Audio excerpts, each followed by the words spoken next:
বাংলাটার মিষ্টি জয় সুপরিচিত। এখানে বাংলা মিষ্টি আছে। এনজয় আমির। ধন্যবাদ। जो बोले सोनिहार।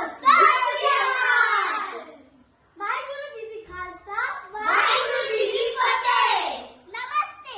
एन्जॉय अमिर। धन्यवाद। नमस्कार मित्रांनो, आज आपण खाणार आहोत आपलं सगळ्यांचं आवडतं खाणं जे आहे वडापाव आणि भजी।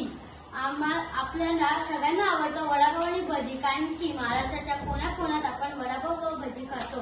आता मी माझ्या मित्रांना सांगणार आहे अजून गुजरातीचं खाणं सांगायला। केम छो? मजामा? આવો આવો પધારો, ગુજરાતના ઢોકળા અને મોહનથાળ ખાઓ। ગુજરાતના ઢોકળા અને મોહનથાળની સાથે થેપલા અને સુકડી પણ ચાખો। ભલે ભલે પધાર્યા ગુજરાત। ધન્યવાદ। આવજો। વડા